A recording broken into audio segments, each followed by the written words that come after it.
बिस्मिल्लाहिर्रहमानिर्रहीम। अस्सलाम वालेकुम। Welcome to my YouTube channel novel readers hub. कैसे हैं आप सब लोग? कैसे गुजरे आपके रोज़े? मुझे यकीन है आप लोगों के रोज़े बहुत अच्छे गुजरे होंगे। और प्लीज़ अपने रोज़ों में, अपनी नमाज़ों में, अपनी दुआओं में मुझे ज़रूर याद रखिएगा। आज हम जो नावल पढ़ेंगे वो है कमरोश शोक का चांद रात का हसीन मिलन। आपको नाम सही ज़ाहिर होगा। बेसिकली ये ईद बेस्ड नावल है, शॉर्ट स्टोरी है। इसमें जो है ना हीरोइन वो अपनी आइडेंटिटी छुपाती है हीरो से।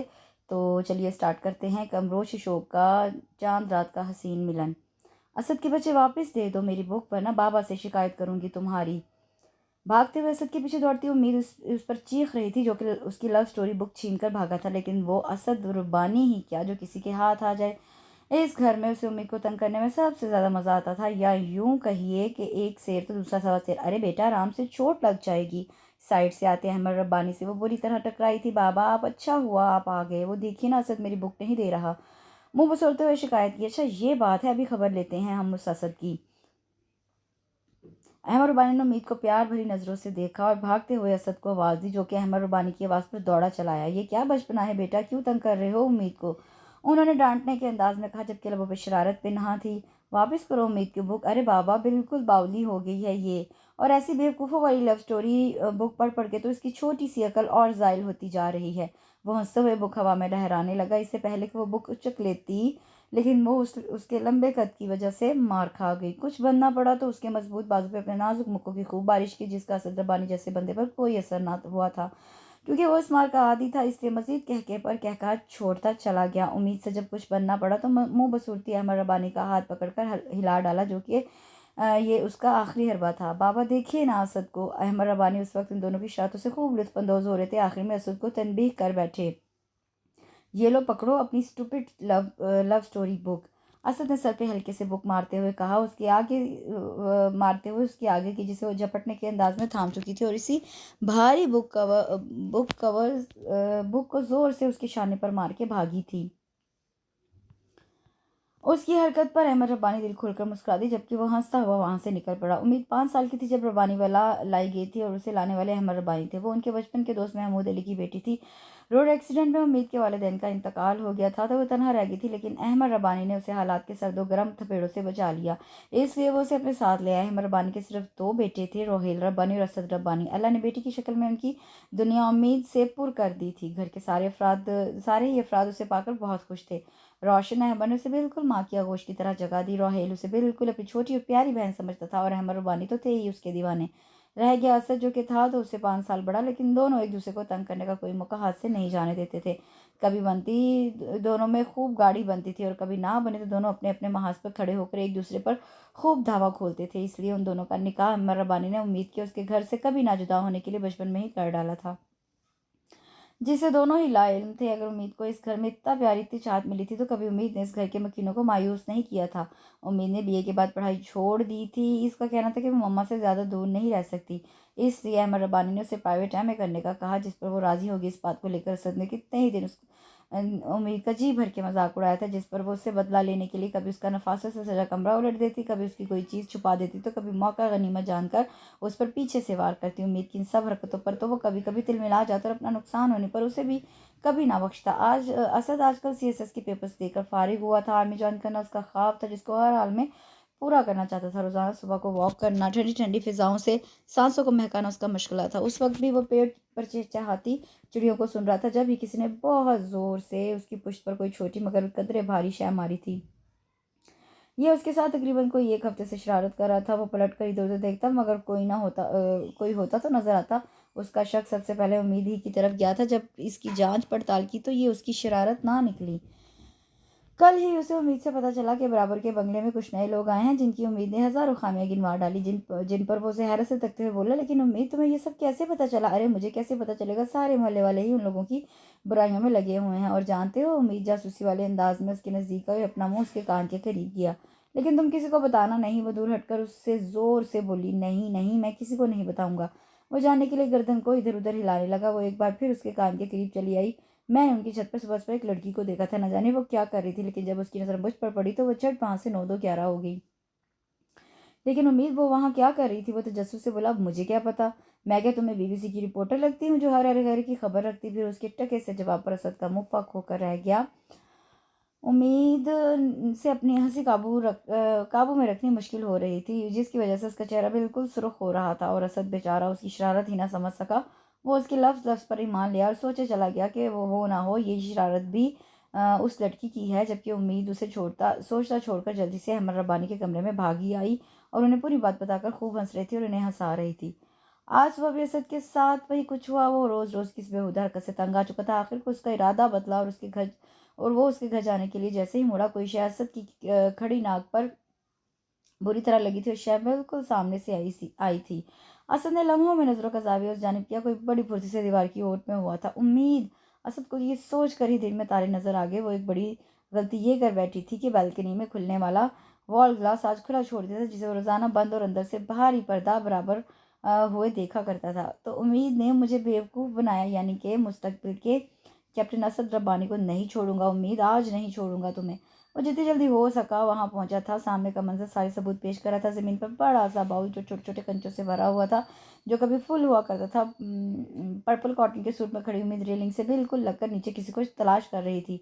उम्मीद, मैं यहाँ हूँ, पीछे से आती उस आवाज़ ने उम्मीद के 14 तबक रोशन कर डाले। वो अचानक पलटी। असद, तुम? उससे खौफ से थूक निकला।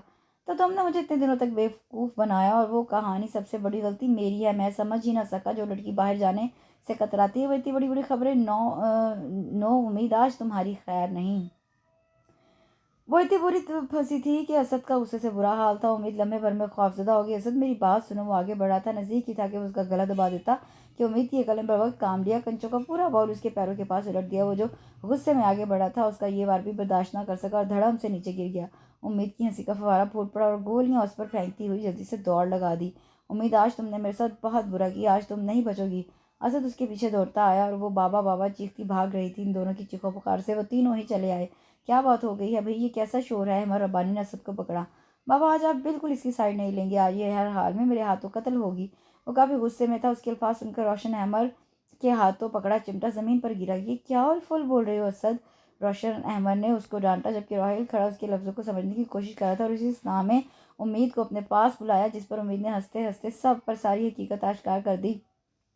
जबकि वो दूर खड़ा खोल रहा था। उम्मीद की बातों और उसके खोलने पर अहमद रब्बानी और रोहिल के कह के भी काबू में न रहे, जबकि रोशन अहमद ने सिर्फ मुस्कुराने पर इक्तफा किया था। तुम दोनों ने ही मुझे डरा डरा दिया है अल्लाह। तुम लोग के चक्कर में मेरा पराठा भी जल गया होगा। वो जमीन से चिमटा उठाकर वापस किचन में भागी। बाबा, आप हंस रहे हैं और हेल भाई आप भी उसी का साथ दे रहे हैं। असद ने दोनों को शिकायती अंदाज में देखा। ठीक है, हंसते उड़ा ले मजाक, लेकिन याद रखिए आज तो ये बच गई, अगली बार नहीं छोड़ूंगा मैं उसे। वो हंसते हुए उम्मीद को घूरता हुआ चला गया। शरारती लड़की, बाज आ जाओ अपनी शरारतों से, वरना हकीकत में वो तुम्हारी पिटाई कर देगा। रोहेल उसके सर पर प्यार भरी चपत लगाकर वापस अपने कमरे में चले गए और वो मुस्कुराती है अमरबान के पास चली आई, जिन्होंने उसके लिए अपनी पुरशफकत बाहें वाह कर दी थी। वो हर रोज इसी ताक में रहता कि कैसे वो मुझसे अपना बदला ले, लेकिन वो भी बड़ी चालाक थी। उस दिन के बाद वो उसको अकेले मिली ही नहीं। कभी बाबा के साथ बैठी होती तो कभी मम्मा के साथ चिपकी बातें बना रही होती, तो कभी भैया से लगी मस्खराबाजी कर रही होती।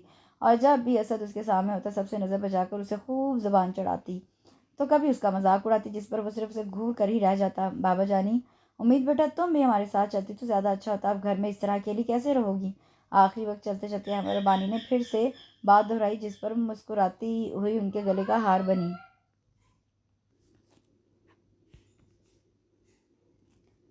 आखिरी वक्त चलते चलते अहमद रब्बानी ने फिर से बात दोहराई, जिस पर वो मुस्कुराती हुई उनके गले का हार बनी।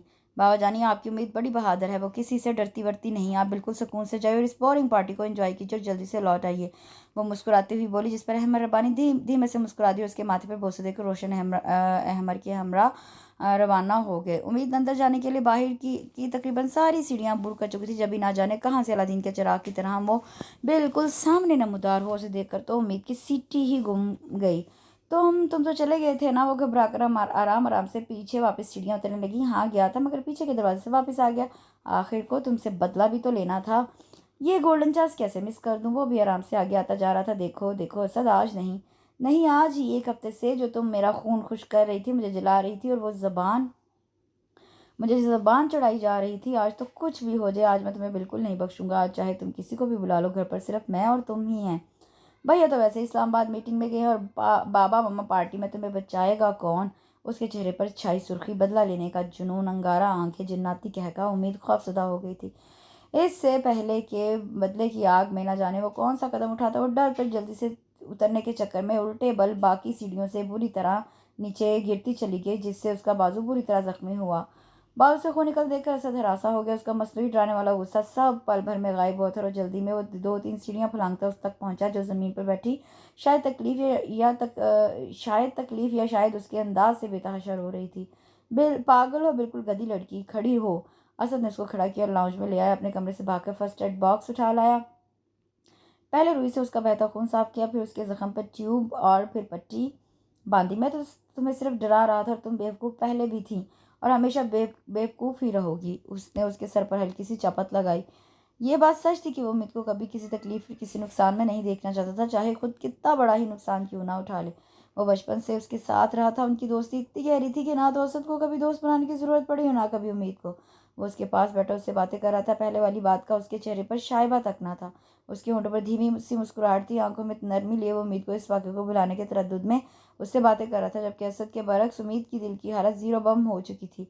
लम्हों में ये क्या हुआ वो नहीं जानती थी। आज उसका छूना, उसका नज़दीक बैठना, उससे बातें करना पहले से उम्मीद को मुख्तलिफ लगा। दिल में अलग ही तरह के जज्बात और एहसासात ने जगह बनाई थी। इस उसके लिए इन लम्हों में उसकी तरफ देखना मुहाल था। वो नहीं जान पा रही थी कि दिलो दिमाग में ये कैसी जंग छिड़ी हुई है। वो उसकी हमदर्दी में कहे हुए लफ्ज़ों को दूसरे मानों में ले रही थी। वो बोल रहा था और वो सिर्फ सुन रही थी। उम्मीद। असद ने नरमी से उसके नाजुक शाने पे अपना हाथ धरा। वो चौंक कर उसकी तरफ देखने लगी। आई एम सॉरी यार, प्लीज़ देखो, मैं कान पकड़ता हूँ। आज के बाद ऐसा कुछ नहीं होगा जिससे तुम्हें कोई तकलीफ पहुंचे। वो दोनों कान पकड़े बड़ी मासूम में से उसकी जानिब तक रहा था। तुम बहुत बुरे हो। उसने उसके दोनों हाथ झटके से नीचे किए और खुद वहां से दौड़ती अपने कमरे में आ बंद हुई और कितनी ही देर तक उसकी गंभीर आवाज़ में खोई रही। उसके लम्स को महसूस करती रही। अब तो रातें भी बिस्तर पर कवर बदल कर गुजरेंगी। मेरी तो समझ में नहीं आता है हमारे कि इन दोनों का अभी ये हाल है तो बाद में क्या करेंगे। अभी देखा आपने किस तरह बच्चों की तरह एक दूसरे से लड़ झगड़ रहे थे। रोशन अहमद रब्बानी के बराबर में बैठी हुई फिक्रमंदी से बोल रही थी। आप इतनी फिक्र मत कीजिए, इंशाल्लाह इन सब से इन दोनों में मजीद एक दूसरे के लिए मोहब्बत पैदा हो जाएगी। फिलहाल आप सिर्फ रोहेल की शादी की तैयारी करें। 11वीं पर हम रोहेल और तारम की शादी कर देंगे और आने वाली ईद पर उम्मीद की रुखसती। उन्होंने रोशन अहमद को तसल्ली देते हुए मेज़ पर अखबार रखा और अखबार उठा लिया। मेज़ पर रखा हुआ अखबार उठा लिया। क्या हो रहा है? छिपकली असद किचन में दाखिल हुआ, जहाँ उम्मीद हाथ में इंची टेप लिए किसी चीज़ पर झुकी पड़ी थी जो वो देख न सका। पराठा बना रही हूँ, उसी अंदाज में जवाब दिया गया। असद उसके पास चला आया और जब उसकी नज़रें उस शय पर पड़ी तो अपनी बेसाख्ता हंसी ना रोक सका जिस पर उम्मीद ने उसको तब कर देखा। ओके ओके, लेकिन यार ये नक्शा, मेरा मतलब है ये किस किस्म का पराठा है? चौकी पर फैला आटा जिसका एक कोना कहीं तो दूसरा कोना कहीं, जबकि नीचे के बिल्कुल बराबर थे। उससे पहले कि मैं ये बेलन तुम्हारे सर पर बजा दूँ, निकल जाओ किचन से। उसने सामने रखा बेलन उठा लिया और उसकी हंसी और मजाक उड़ाने वाली मुस्कुराहट से तप गई। अच्छा अच्छा ठीक है, लाओ हम मिलकर बनाते हैं ये। उसका सुलह जो मशवरा कामयाब रहा। को याद है 1 घंटे के तगोदो के बाद बिल्कुल चकोर पराठा तैयार था जिसे वो अपने बाबा के साथ चाय से नोश फरमा रही थी, जबकि सामने बैठा सा जल भुन रहा था कि तकरीबन सारी मेहनत मेरी और मुझसे पूछना तक गवारा नहीं किया। उसने खुद से भी मांगा तो वो बड़े बुरे अंदाज में बोली, नहीं बच्चे नहीं खाते वरना बीमार पड़ जाते हैं। जबकि सामने बैठे रोहेल और रोशन अहमद उसकी बेबसी से महजूज हो रहे थे और मुस्कुरा भी रहे थे। हालांकि रोशन अहमद ने आफर भी की थी कि वो अपने हाथों से बना दे साफर को। उसने सख्ती से मना कर दिया कि वो खाएगा तो यही वाला खाएगा। अभी वो बड़ा सा टुकड़ा मुंह में रखने को थी कि असद जोर से चीखा, बाबा आपके पीछे शेर।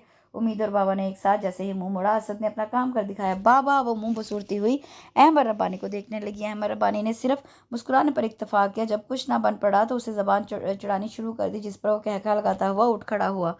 11वीं में रोहेल की शादी तारिम से तय कर दी गई। पूरी शादी में उसकी सारी तवज्जो असद रबानी पर रही। उस पर यह सूट कितना खिल रहा, जैसे बनाया ही उसी के लिए गया हो। उस रंग में वो कितना शानदार लग रहा है, ज़मीन पर सिर्फ उसी के लिए उतरा हो। वो सबसे नज़र बचाकर सिर्फ उसी को देखने में मगन रहती, जिससे असद ये अक्सर बेखबरों बेनियाज था। रमज़ान की आमद शुरू हो गई थी और रमज़ान में ही असद रबानी का रिजल्ट अनाउंस हो गया था। उसे अपॉइंटमेंट लेटर मिल गया था कि वह जब चाहे आर्मी ज्वाइन कर सकता है। वो बहुत खुश था। अपनी ये खुशी उससे सबसे शेयर की। वॉट ये खबर किसी बम से कम भी तो ना थी उसके लिए। आप जानती हैं आप क्या कह रही हैं मम्मा? No never. आप शायद मजाक कर रही हैं, ये नहीं हो सकता। वो किसी तौर पर मानने को तैयार ही ना था। क्या नहीं हो सकता सर, बल्कि ये हो चुका है। हमने तुम्हारा और उम्मीद करने का बचपन में ही कर दिया था। अंदर आती उम्मीद जो रोशन हैमर के पास किसी काम से आ रही थी, इस खबर से उसके कदम बाहर ठिठक कर रुक गए। मम्मा, ये आप लोगों ने बिल्कुल गलत किया। मैं इस निकाह को बिल्कुल नहीं मानूंगा। उसे दो टोक अंदाज में बात खत्म कर दी। रोशन तो सुलग कर रह गई, जबकि बाहर खड़ी उम्मीद इस बात पर भौंचका रह गई। क्यों नहीं मानोगे? हाँ क्यों असद? उम्मीद तुम्हारी बीवी है और इसी पर हम हर हाल में उसकी रुखसती कर देंगे। वो इसके सामने चली आई। मामा, क्या हो गया है आपको? तुम्हें क्या हो गया है? तुम मुझे वो बताओ। जबकि मेरे ख्याल में तुम दोनों की आपस में काफ़ी बनती है। तुम दोनों एक दूसरे को पसंद भी करते हो, और तुम तो उम्मीद की कोई तकलीफ परेशानी देख ही नहीं सकते ना। वो नर्म लहजे में बोली। मम्मा मम्मा, वो सब एक दोस्त की हैसियत से था, किया था मैंने, इसलिए वो बचपन में माँ बाप इसलिए कि वो बचपन में माँ बाप से जुदा हो गई थी। उसका दुख कम करने के लिए मैं दिल में उसके लिए सिर्फ अपने हमदर्दी है। मेरे दिल में उसके लिए सिर्फ हमदर्दी है। उम्मीद जैसी बेवकूफ़ लड़की को मैं अपनी ज़िंदगी में शामिल नहीं कर सकता। वो मेरा आइडियल नहीं है मामा। खामोश हो जाओ असद, बस बहुत हो गया। मैं कुछ सुनना नहीं चाहती। इस सीट पर उम्मीद की रुखसती तुम्हारे साथ कर दी जाएगी। उसका लहजा नहायत सख्ती लिए हुआ था। नो मामा, ऐसा कभी नहीं। सुन ले, आप और बाबा को भी बता दीजिएगा, मेरी बात ना मानी तो मैं ये घर हमेशा हमेशा के लिए छोड़ जाऊंगा। उसका फैसला भी अटल था। असद, वो झटके से बुढ़ी और लहजे में कदरे लर्जिश थी, लेकिन वो वहां से हट चुका था। बाहर आते असद के कदमों की आहट सुनकर उम्मीद जल्दी से दीवार की साइड पर हो गई और दूर जाते हुए असद की पुश्त को तकती चली गई। जब तक वो वहां से हट नहीं गया, उम्मीद अपनी सुस्कियों को हाथ से रोकती अपने कमरे की तरफ चली गई और बेड पर ऊंधी लेटकर फूट फूट कर रो दी। जिसे वो अनजाने में चाह बैठी थी, अपने दिल का मुकम्मल हुक्मरान बना लिया था। अफसोस कि वो उसकी आइडियल नहीं थी, लेकिन ये बात उसके लिए एक तरह से तसल्ली बख्श भी थी कि उसके नाम के साथ उसका नाम जुड़ चुका था। अब चाहे वो उसे अपनाए या ना अपनाए, लेकिन वो जिंदगी भर इसी नाम के साथ जुड़ी रहेगी और उसके नाम के सहारे अपनी सारी उम्र बिता देगी। शाम में ये बात घर के तमाम अफराद को पता चल चुकी थी। अहमद रब्बानी का गुस्से से पारा हाई होने लगा। असद उस वक्त अगर उनके सामने होता था, न जाने वो क्या कर गुजरते। घड़ी की सुइयां अपनी रफ्तार से बढ़ रही थी, यहाँ तक कि इफ्तार का वक्त हो गया, लेकिन असद अभी तक घर ना आया। सब ने सिर्फ खजूर और शरबत से रोज़ा खोला था और बाकी की अनवा अकसाम डिशेज उसी तरह पड़ी रह गई थी। रात होने को आ गई, लेकिन असद का कहीं कुछ पता ना चला। अहमद रब्बानी गुस्से में अपने कमरे में टहल रहे थे, जब ही उम्मीद उनके पास आ गई। वो जानती थी कि उनका गुस्सा किस तरह कम किया जाना है और इसने वही तरीका अपनाया। बड़े प्यार से उनका हाथ पकड़ा और लाकर पास पड़ी रॉकिंग चेयर पर बिठाया और खुद उनके कदमों में बैठ गई। बाबा, असद की कोई बात मुझे बुरी नहीं लगी, ना ही उसकी किसी बात से मैं खाइफ हूँ। ये लफ्ज़ जिस तरह उसकी शंगरफी लबों से अदा हो रहे थे, ये सिर्फ वही जानती थी। जब्त की जिन मंजिलों से वो गुजर रही थी, उसका कोई इदराक ना था। आंखों में आए आंसू को बड़ी बुरी तरह उसने पीछे धकेला था। बाबा, वो बिल्कुल ठीक कह रहा है। भला बताइए, मुझ जैसी बेवकूफ़ लड़की उसकी आइडियल कैसे बन सकती है? ना तो मैं उसकी तरह खूबसूरत हूँ, ना ही क्वालिफाइड। फिर भला उसका और मेरा क्या मुकाबला? अहमद रब्बानी इस छोटी सी लड़की को बहुत गौर से सुन रहे थे, जिसे उन्होंने 5 साल की उम्र से पाला था, जो उन्हें अपने दोनों बेटों से ज़्यादा अजीज़ और प्यारी थी। वो उसकी रग रग से वाकिफ़ थे कि उसे क्या अच्छा लगता है, वो कब दुखी होती है और कब खुश, उसकी क्या ख्वाहिश है। इन सब से वो ना वाकिफ़ तो ना थे। वो उसकी ये बात भी जान चुके थे कि वो असद को दिल ही दिल में चाहने लगी है, और अब वो उसकी बात से मुकर रही है तो सिर्फ इस वजह से कि अहमद रब्बानी उसे हमेशा हमेशा के लिए घर से ना निकाल दें। बाबा, आप उसे आर्मी ज्वाइन करने दें। मैं चाहती हूँ कि आप असद को खुशी खुशी अलविदा कहें, प्लीज़ बाबा। उसके लहजे में मल्तिजियानापन था। वो चाहे कुछ भी करे, लेकिन मैं तुम्हारे साथ कोई नाइंसाफ़ी नहीं होने दूंगा। वो जहाँ भी जाएगा तुम्हें अपने साथ लेकर जाएगा। अहमद रब्बानी जानते थे कि उम्मीद की वो कोई बात नहीं टाल सकेंगे, और चाहे कुछ भी हो, उम्मीद अपनी बात मनवा कर रहेगी। तो मजबूर उन्हें उम्मीद से थोड़ा सख्त लहजे में बात करनी पड़ी, जिसका उन्हें हद दर्जा दुख हुआ था। बाबा, मजबूरी के सौदे नुकसानदेह साबित होते हैं, और अगर बिलफर्ज मैं उसके साथ चली भी गई तो क्या होगा? हम खुश तो नहीं रह सकेंगे एक दूसरे से।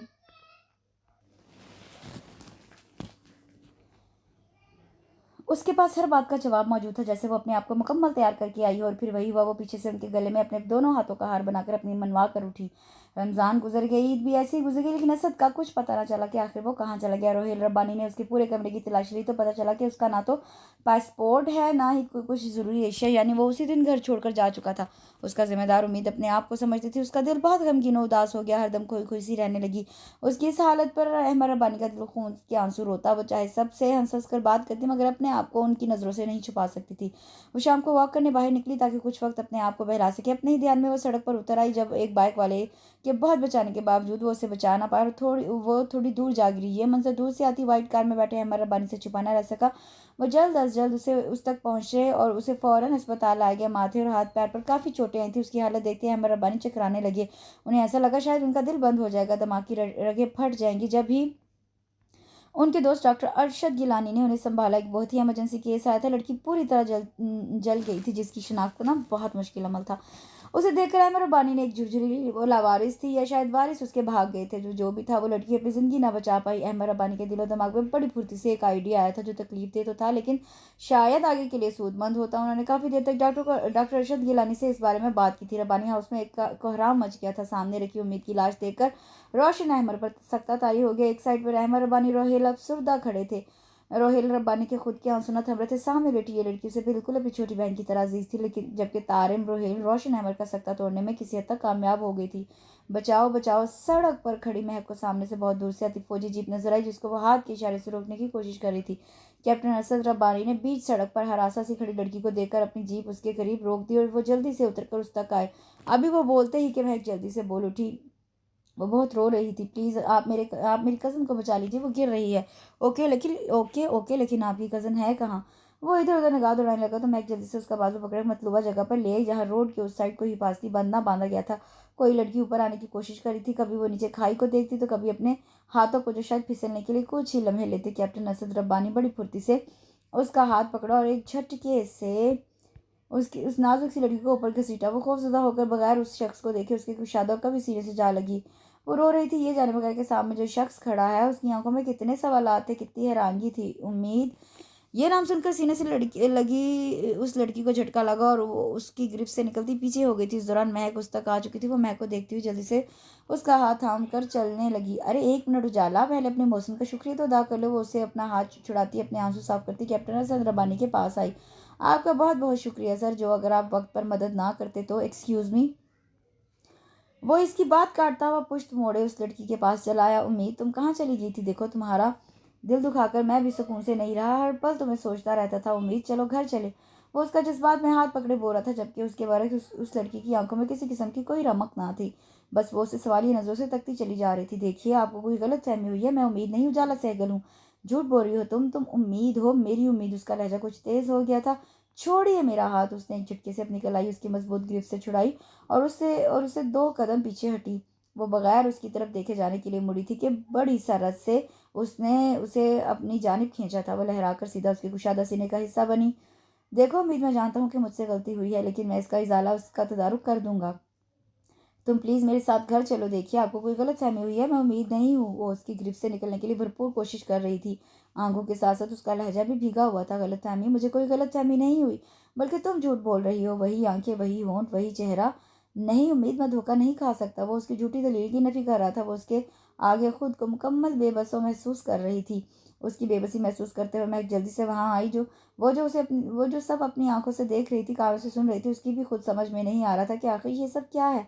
देखिए, उजाला सही कह रही है। वो उम्मीद नहीं बल्कि उजाला है। मेरी चचाजाद कज़न, प्लीज़ आप छोड़िए उसे। वो उसे यकीन दिलाते हुए बोली। देखिए मोहतरमा, ये मामला हमारा पर्सनल है। मेरी बीवी है ये, प्लीज़ आप उसमें दखल अंदाजी मत करें। मैं जानता हूँ कि ये मुझसे नाराज़ है, खफा है मुझसे, लेकिन मैं इसे मना लूँगा। असद को महक का बीच में बोलना खासा नागवार गुजरा था। वाह, अभी आप उम्मीद उम्मीद की रट लगा रहे थे, अब आप बीवी पर आ गए। मुझे तो आप काफ़ी फ्लर्टी शख्स लगते हैं। महक से अब रहा ना गया। वो अपनी तेज़ तरार तबीयत को ज़्यादा देर दबा ना सकी। What are you mad? वो अपने साथ लगाई उम्मीद को अपनी गिरफ्त से आज़ाद करता हुआ उसे काफ़ी कीनातोज नज़रों से देखने लगा। No I am not, but you are. जब मैं आपसे कह रही हूँ कि ये मेरी कज़न उजाला है, तो आप प्लीज़ उसका हाथ छोड़िए। वो सैमी उजाला के पास आई और उसका हाथ थामा। महक जानती थी कि उसकी कज़न उजाला काफ़ी हद तक डरपोक और बुज़दिल वाक़या हुई है, इसलिए उसका हिसाब चुकता किया करती थी। देखिए मोहतरमा, आप बात को बढ़ा रही हैं। मैं अपनी उम्मीद को अच्छी तरह पहचानता हूँ और मैं जानता हूँ ये उम्मीद है। उसने एक नज़र सहमी खड़ी उजाला पर डाली, जो अपनी कलाई छुड़ाने की सही करी थी। इतने में वहाँ एक ब्लैक रोला आकर रुकी, जिससे 2 मुसल्ला गार्ड्स नमूदार हुए उन तक पहुंचे। मैडम, आप दोनों कहाँ चली गई थी? सर, आप दोनों के लिए परेशान हैं। एक मुसल्ला गार्ड बोला, अरे ये मिस्टर आने दे तो आए ना। वो तब कर उसे देखने लगी, जो किसी तौर पर उजाला का हाथ छोड़ने को राजी ना था। लेकिन मुसल्ला गार्ड्स ने उससे गन पॉइंट के जोर पर उजाला साइकिल का हाथ छुड़वा लिया। वो जा रही थी, उसे एक बार फिर बहुत दूर, और वो उस वक्त अपने आप को इतना बेबस महसूस कर रहा था कि कुछ कर ही ना सका, अपना मुकम्मल इस्तेहकाक इस्तेमाल ना कर सका। मम्मा तो कह रही थी कि उम्मीद मर गई है, तो फिर ये कौन थी? एक ही शक्ल के दो चेहरे, ये कैसे मुमकिन है? क्या ये मेरी गलतफहमी है? लेकिन मेरा दिल क्यों नहीं मान रहा? लेकिन इसकी नज़रों में मेरे लिए कोई पहचान भी तो ना थी। वो तो ऐसे रिएक्ट कर रही थी जैसे मुझे जानती ना हो। अगर उम्मीद नहीं तो ये कौन है ये लड़की? ये तो मैं जान कर रहूँगा। अब मैं बेडरूम में कैप्टन असद रब्बानी की सोचे सिर्फ और सिर्फ उसकी शक्ल की गिर्द घूम रही थी। वो उसी को सोच रहा था। वो अपने बेड पर लेटी बेआवाज़ आंसू से रो रही थी। उसका दिल अभी तक सदमे से बाहर नहीं निकला था जो कुछ देर पहले उसके साथ हुआ था। वो उस लम्हे अब मौत को अपने से करीब देख कर आई थी। शायद ज़रा सी भी देर हो जाती तो वो जिंदा आगे के अल्फाज उसके लिए काफ़ी जानलेवा थे। वो इस कदर घबरा गई कि अपने जान बचाने वाले शख्स तक को ना देख सकी थी, और उसी के सीने से जा लगी। मैं भी बहुत बेवकूफ़ हूँ, अब ऐसा भी क्या डरना? और वो शख्स, उसकी आंखें कैसे दीवानगी से मेरे चेहरे का तवाफ कर रही थी। कैसे वो मुझे झिंझोड़ झिंझोड़ के यकीन दिला रहा था कि मैं उसकी उम्मीद हूँ। नहीं, ये गलत है। मैं उम्मीद नहीं हूँ, मैं उजाला हूँ, उजाला सहगल। वो अपने ही मुंह में बड़बड़ाने लगी। ये तो मालूम था मुझे कि आप यकीनन रोने का शगफ कर रही होंगी। महक उसके कमरे में आई तो उसे बेड पर औंधे मुंह लेटा रोते हुए पाया। एक तो मैं तुम्हारी सरकत से बड़ी तंग हूँ। वो उसके पास आ बैठी और उसे ज़बरदस्ती बिठाया और उसकी आंसू साफ करने लगी। डियर, जिंदगी में ये चलता रहता है। मैं जानती हूँ कि ये वाक़या इतना आसानी से भुला देने वाला नहीं है। एक लम्हे को तो मेरी भी जानने के लिए को थी कि अगर तुम्हें कुछ हो गया तो ना जाने। एनीवेज, भला उस लड़की का जिसने तुम्हें बचा लिया। काफ़ी देर तक वो उसके जहन से वाक़या निकालने की सही करने लगी। इधर उधर की बातें करके वो उसका दिल बहलाने लगी, और सबसे ज़्यादा उस लड़के का मजाक उड़ाने लगी जिससे उजाला की मुस्कान लौट आई। बेटा, आज शाम हमारे घर एक मेहमान आ रहे हैं। उन्हें मैंने ख़ास रात के डिनर के लिए इनवाइट किया है, इसलिए डिनर का इंतज़ाम आप दोनों मिलकर करना होगा। किसी चीज़ की कोई कमी नहीं होनी चाहिए। कर्नल बुरहान लगारी ने अपने पास बैठी नाश्ते की टेबल पर बैठी उजाला और महक को कहा, बाबा कोई ख़ास मेहमान? महक तजस्सुस से बोली, जी वो ख़ास मेहमान है हमारे। उन्होंने मुस्कुरा कर कहा और चाय के सिप लेने लगे। पापा, उनका नाम क्या है? क्या करते हैं? कहाँ रहते हैं? एक ही साथ, एक ही सांस में वो इतने सवालात करने लगी। बेटा, आज शाम वो खुद यहाँ तशरीफ़ ला रहे हैं। आप ये सब उनसे खुद मालूम कर लीजिएगा। इस वक्त मुझे ऑफिस से देर हो रही है, शाम को मुलाकात होगी। वो कप रख कर वहाँ से चले गए, जबकि महक की नज़रें अपने पास बैठी उजाला साइकिल पर थी, जो सिर्फ कंधे झुकाकर रह गई। शाम को वो दोनों बड़ी खूबसूरती से तैयार होकर बाहर निकली थी, और लॉन में बैठी अपने पापा और उस खास मेहमान का इंतजार कर रही थी, जिसे देखने के लिए हाँ, दोनों की नज़रें बड़ी बेताब थी। शाम 7 बजे घर में दो गाड़ियां दाखिल हुई। एक ब्लैक रोला जिसमें कर्नल बुरहान लगा रही थी, दूसरी ब्लैक स्विक जिसमें से जो शख्सियत बरामद हुई वो उन दोनों को चौंकने पर मजबूर कर गई थी।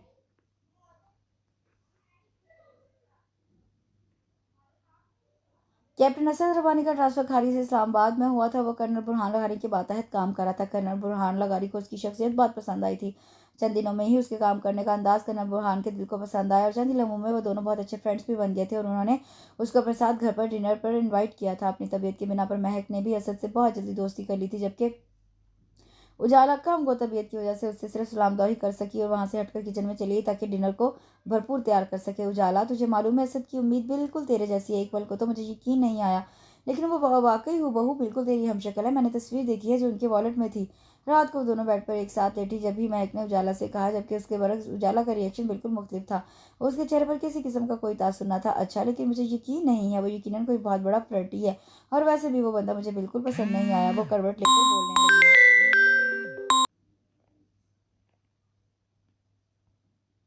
लेकिन मुझे तो वो बहुत पसंद आया है। उसके नई इंकिशाफ पर वो एक झटके से उसकी तरफ मुड़ी थी। ओह ठीक है, तो फिर मैं उमर भाई को कल ही फ़ोन करती हूँ, तेरी पसंद के बारे में बताती हूँ। उसने खुले लफ्ज़ों में उसे धमकी दी। उजाला की बच्ची, अपने पास बड़ा खुशन महक ने उजाला के मुंह पर दे मारा, जिस पर वो हंसते हुए इससे थोड़ा पीछे होकर लेटी, जबकि वहाँ महक ने अपने मुंह तक कंबल ओढ़ लिया।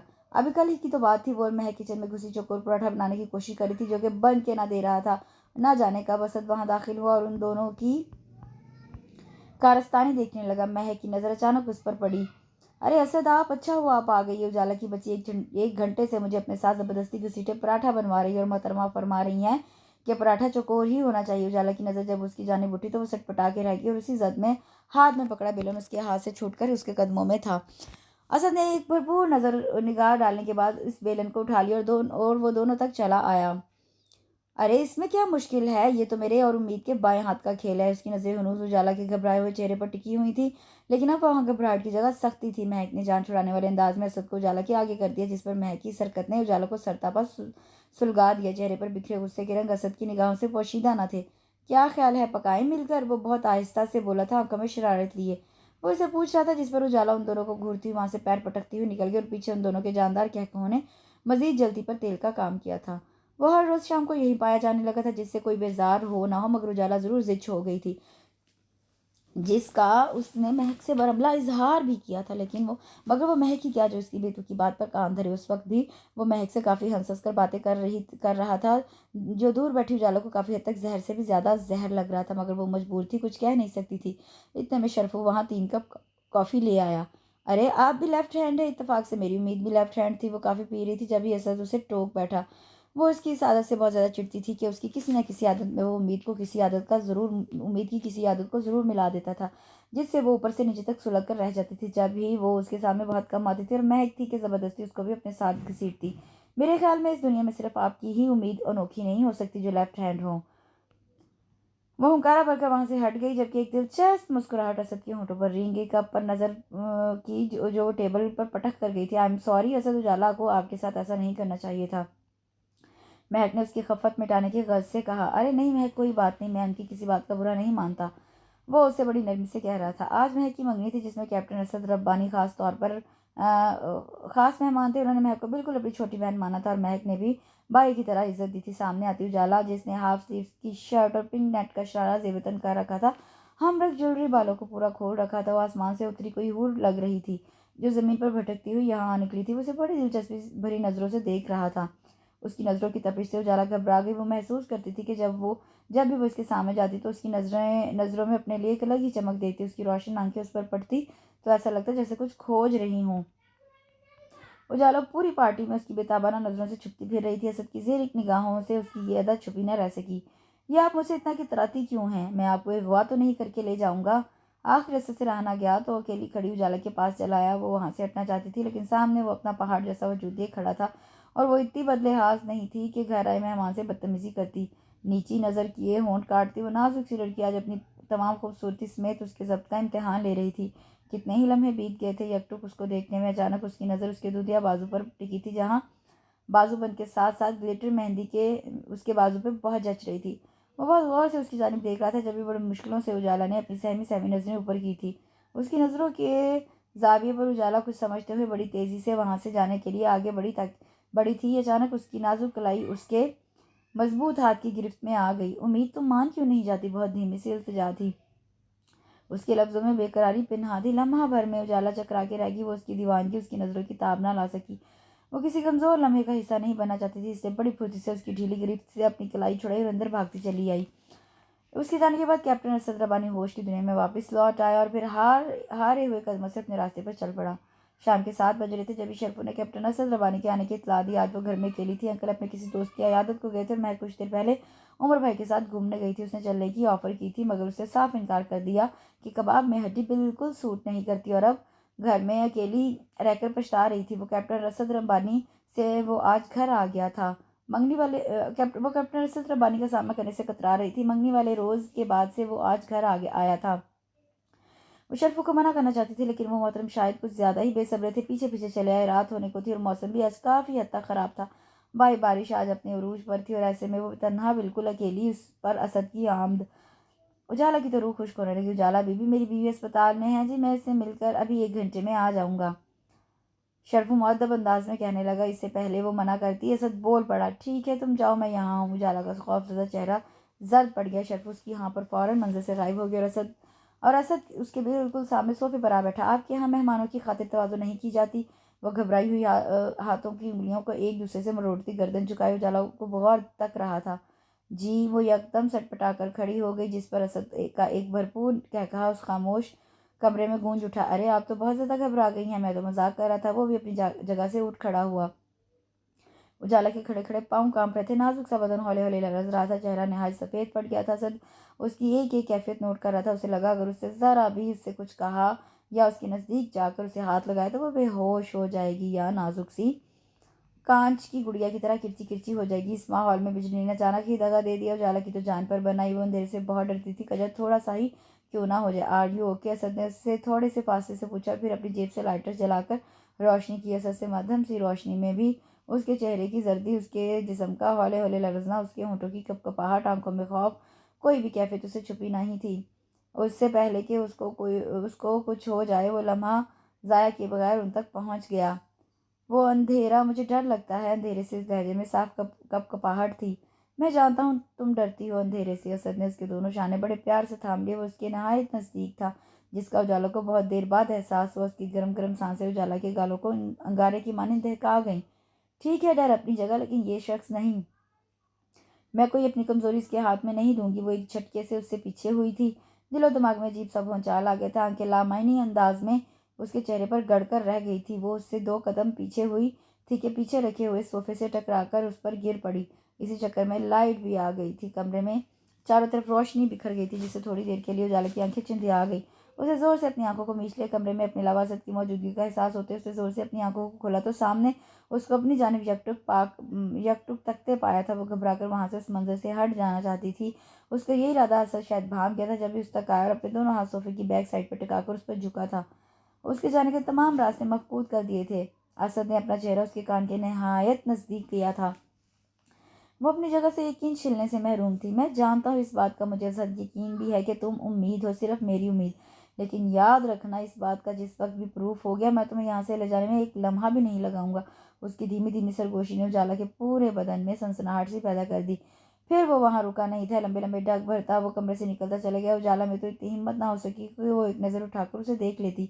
वो वहीं जमकर रह गई थी। कितने ही वक्त वो उसी तरह मुंजमद सी बैठी रही। आखिर को जब थकने लगी तो अपने मुर्दा वजूद को घसीटती हुई अपने रूम में जा बंद हुई। महक की वापसी कब हुई, अंकल कब आए, उसे कुछ मालूम नहीं। वो उन सब से बेखबर रही। हेलो, सोफे पर टीवी के अलावा उजाला और महक बैठी थी। जब जब ही कैप्टन असद की आवाज़ उससे टकराई, वो जो बैठी हाथ में लिए लव स्टोरी बुक पड़ी थी, झट उससे टीवी देखती महक की गोद में डाल दी बुक। असद डाल दी। असद से ये मंजर छुपा ना रह सका।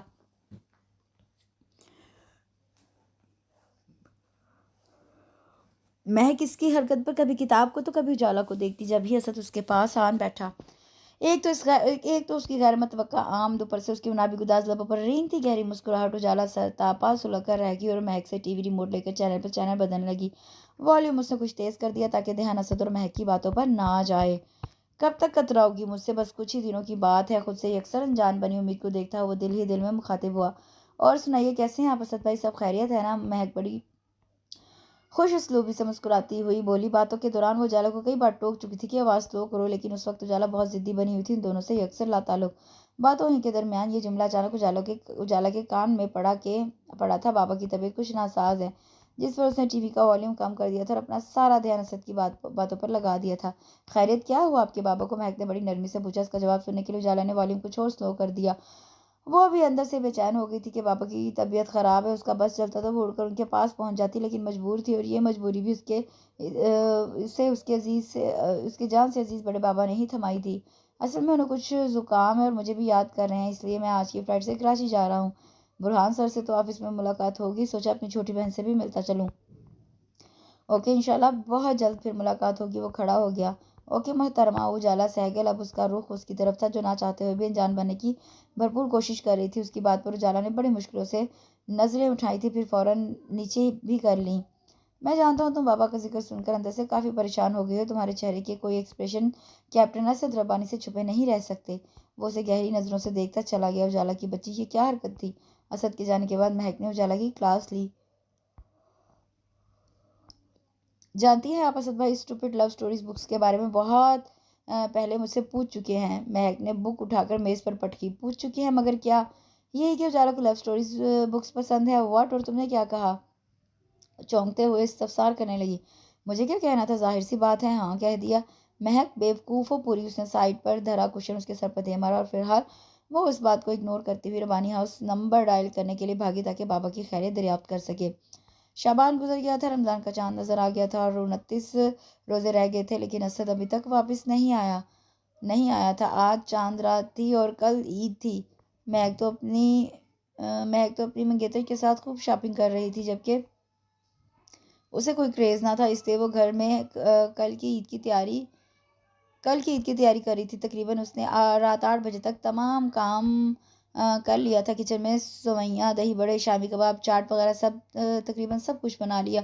अब घर की सजावट करने में लगी थी। आज चाँद रात थी, इसलिए नींद उसकी आँखों से कोसों दूर थी। अपने कपड़ों पर इस्त्री की। रात 10 बजे तक तमाम काम मुकम्मल कर लिया और अंकल अभी तक ना आए थे। उसके होंठों पर धीमी-सी मुस्कान भी सजी थी, तो आँखों में उदासी ने पहरा डाल रखा था। वो बहुत थक गई थी, इसलिए थकन उतारने के लिए बेड पर दराज हुई थी कि कमरे का दरवाज़ा किसने बहुत ही ज़ोर से खोला था और बिना वक़्त ज़ाया किए उस तक आया था। उस पर से लिहाफ खींचा और उसके नर्म नाज़ुक वजूद को अपने मज़बूत बाजुओं में भर लिया और चलता चला गया।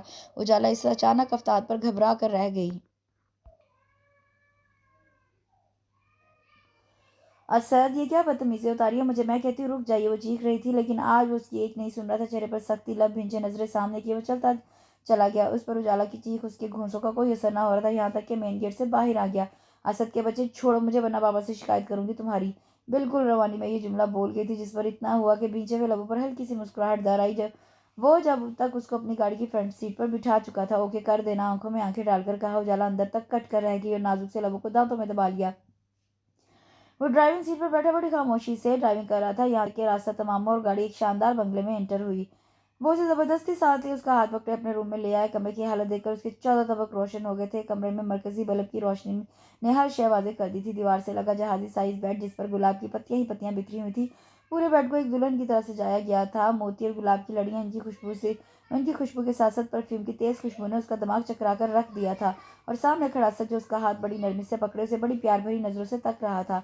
उम्मीद, आई एम सो सॉरी। नहीं हूँ मैं उम्मीद, मैं उजाला हूँ, सिर्फ उजाला। छोड़ो मेरा हाथ। उसने गुस्से में अपना हाथ उससे छुड़ाया और बाहर जाने लगी, जब असद ने उसका बाजू थाम लिया और एक ही जस्ट में अपने नज़दीक किया। बस उम्मीद, बस बहुत हो गया। बहुत सज़ा दी है तुमने मुझे। अब और नहीं। मैं मानता हूँ अपनी गलती कि मैंने तुम्हारा दिल दुखाया, तुम्हें रुलाया, लेकिन तुमने भी तो कुछ कम नहीं किया। तुमने भी तो अपना हिसाब चुका दिया ना, बल्कि कुछ ज़्यादा ही चुकाया है तुमने। तुम क्या समझती कि मैंने तुम्हें पहचाना नहीं था? तुम गलत हो। पहचान तो मैं तुम्हें उसी दिन गया था जब रोड पर तुम्हें गिरने से बचाया था। पहचान तो मैं तुम्हें उस दिन भी गया था जब महक की मंगनी में तैयार देखा था। वो बाजूबंद मैंने ही तुम्हें खरीद कर दिया था ना। तुम क्या समझती थी मैं अगर अंकल बुरहान के घर जाता था तो तुम्हें इग्नोर कर दिया करता था? नहीं, तुम्हारी एक एक हरकत मेरी नज़रों में थी। 5 साल से हम एक साथ रहे हैं, तुम्हारी हर सांस, हर अंदाज से मैं वाकिफ़ हूँ। वो उसके उन सारे इंकिशाफात पर भौंचकासी उसे देखती रहेगी। मैंने खुद तुम्हें नहीं टोका, क्योंकि कुछ सज़ा का मुस्तहिक मैं भी हूँ, लेकिन अब मुझ में हिम्मत नहीं रही। मेरा ज़ब्त खोने लगा था। मैं तुम्हें अपने से और दूर नहीं देख सकता था। उसने उम्मीद को मज़ीद अपने नज़दीक किया। नहीं, छोड़ो मुझे। वो हड़बड़ाकर उससे पीछे हुई थी। इसका मतलब है तुम अभी भी इनकारी हो? उसे तेज़ नज़र से देखने लगा, लेकिन उसने उसकी जानिब से अपना रुख फेर लिया और चेहरा दोनों हाथों में छुपाए रोने लगी। वो कमज़ोर पड़ गई थी, उसकी दीवानगी की ताब ना ला पा रही थी। ये निशान याद है उम्मीद? उसने उसके रोने की परवाह किए बगैर उसका बाजू पकड़ा, जहाँ से उसकी उसकी वजह से वो दाग था जो सीढ़ियों पर गिरने की वजह से लगा था। वो उसकी रोती आंखों में देखने लगा। और ऐसा ही एक दाग तुम्हारी कमर पर है, जो कि बचपन में वो भी मेरी वजह से ही लगा था। याद है तुम्हें? या दिखाऊं? उसके लफ्ज़ों पर उम्मीद सटपटा गई कि उसका कोई भरोसा भी नहीं। उम्मीद की तरफ से जब कोई जवाब ना आया तो उसने उसका बाजू छोड़ दिया। ठीक है, मैं तुम्हारा वो दाग देखूंगा। अगर वो नहीं हुआ तो तुम यहाँ से जा सकती हो। असद ने आखिरी पत्ता फेंका था, जिस पर उम्मीद ने शर्म हया के मारे खुद को पसीने में डूबा हुआ महसूस किया। वो घबरा कर पीछे कदम हटाने लगी, जबकि असद आगे आने लगा। नहीं असद, प्लीज़ ऐसा मत कीजिए। वो रोते हुए बोली। मैं कराची गया था, बाबा ने मुझे सब कुछ बता दिया है कि मुझे तुम्हारा एहसास दिलाने के लिए उन्होंने तुम्हें अपने दोस्त बुरहान लगारी के पास ज़बरदस्ती भेजा था। और देख लो, तुम्हारे बगैर मैं कितना अकेला, कितना तन्हा हो गया हूँ। हर पल मैंने तुम्हें याद किया। तुम्हारे मरने की खबर मुझ तक पहुँची तो मैंने महसूस किया जैसे मेरे जिस्म में रूह पर परवास कर गई है। तुम्हें खोकर मैं हर लम्हा अज़ियत में रहा हूँ। मेरी ज़िंदगी का कोई मकसद नहीं था, लेकिन जब मेरा ट्रांसफ़र इस्लामाबाद में हुआ तो तुम मुझे मिली। जब तुम्हें देखा तो मैं जैसे जी उठा, लेकिन तुम्हारे बार बार झुठलाने पर मेरी सारी खुशी ढेर हो गई। फिर जब कर्नल बुरहान के घर तुमको देखा तो मेरे दिल ने गवाही दी कि तुम उम्मीद हो। मैंने महक को एतमाद में लिया। कुछ तुम्हारे बारे में उससे पता चला। आहिस्ता आहिस्ता मुझ पर हर राज मुंकशिफ होता गया और आखिर को मैंने बाबा को अपना भरपूर यकीन दिलाया कि मैं तुम्हारे बगैर नहीं रह सकता, तुम्हें खो नहीं सकता। जब ये इंकशाफ हुआ कि वो उम्मीद है उजाला नहीं, वो हर पर्द खोलता जा रहा था और उम्मीद बगौर आंसू बहाए उसे सुन रही थी। प्लीज़ उम्मीद, मुझे माफ़ कर दो। आज चांद रात है और हमारी ज़िंदगी की शुरुआत का पहला दिन। तो क्या सारी रात इसी तरह रूठते मनाते गुजार दोगी? उसने एक नज़र में उसके सरापे का पूरा जायज़ा ले डाला। बगैर स्लीव्स की पिंक सिल्क की नाइटी उसकी शहाबी रंगत पर खूब खिल रही थी। आपने मुझे बहुत रुलाया। वो रूठते हुए मुंह फेर गई। वो जानती थी कि वो असद को दुखी उदास नहीं देख सकती। इसके बगैर अगर असद नहीं रह सकता था तो वो खुद कौन सा सुकून में थी। अब असद को वैसे भी सब पता चल चुका था। अब और झूठ वैसे भी उसे बोला नहीं जाना था। तुम फिक्र ना करो, मैं तुम्हें इससे ज़्यादा प्यार दूंगा। वो उसके पास चला आया। वैसे कल ईद है, मैंने तुम्हारे लिए कल की तमाम शॉपिंग खुद की है, और एक अहम बात वो ये कि कल रबानी हाउस के तमाम मकीन हमारे घर तशरीफ़ ला रहे हैं, और साथ में महक और बुरहान अंकल भी। सच? वो खुशी से खिल उठी, जिस पर उसने मुस्कुराकर सर इस बात में हिला दिया। अब मुझे मेरी शॉपिंग दिखाओ। वो अपने चेहरे को साफ करती बोली। असद को देखते हुए उम्मीद की नज़र अपने सामने कद आवर आईना पर पड़ी तो उसकी आंखें फटी की फटी रह गई। उसके देखने पर असद ने भी वही निगाह दौड़ाई तो समझ गया कि वो क्या सोच रही है। असद अपना जायजा लेने के बाद बमुश्किल उसके मुंह से सिर्फ यही नाम निकला। वो पहली बार उसके सामने इस हुलिये में थी जिस पर वो जमीन में गड़ कर रह गई थी। कंफ्यूज सी, शर्मिली सी उम्मीद पर असद को उस वक्त ढेरों प्यार आया। उसकी हालत पर असद अपना बेसाख्ता कहकर जब्त न कर सका। वो शर्म से मजीद दोहरी हो गई। आखिर को जब उसका कहका ना रुका तो उसने उसके कुशादा सीने पर हिम्मत करके जोरदार मुक्का रसीद किया, जिस पर असद ने उसे अपने पास खींच लिया। तुम्हारी ये अदा सबसे खूबसूरत है। अचानक ही आसमान पर फायरिंग और पटाखों की आवाज़ सुनाई दी, जो शायद सामने वाले घर से की जा रही थी। कल ईद की खुशी में उन दोनों के इस हसीन मिलन पर शायद वो लोग भी बहुत खुश थे। जब भी आधे घंटे तक इस सिलसिले को बरकरार रखा था। चलो पहले मैं तुम्हारे खूबसूरत हाथों में अपने नाम की मेहंदी लगवा कर लाता हूँ। कल तुमको दुल्हन की तरह सजना है, ताकि लगे कि आप मिसेस असद रबानी हैं, जो कि ना समझी में ही हमारी बेगम का ओहदा संभाल चुकी थी। क्यों क्यों क्या ख्याल है, मैं ये ठीक कह रहा हूँ ना? अब तो मुझे छोड़कर नहीं जाओगी ना? वैसे एक्टिंग बड़ी ज़बरदस्त की थी। क्या नाम था तुम्हारा? उजाला सहगल, यही ना? आपसे तो कम ही एक्टर हूँ, और अब मैं आपको कहीं छोड़कर नहीं जाऊंगी। ये कहते हुए उसने शर्माकर उसके बाजू पर अपना सर धर दिया, जिसे असद ने बहुत ही नरमी से अपने अंदर छुपा लिया, कभी ना छोड़ने के लिए। इसके साथ ही इस खूबसूरत से ईद बेस्ड नावल का इख्तिताम होता है। मुझे यकीन है आपको ये नावल बहुत पसंद आएगा।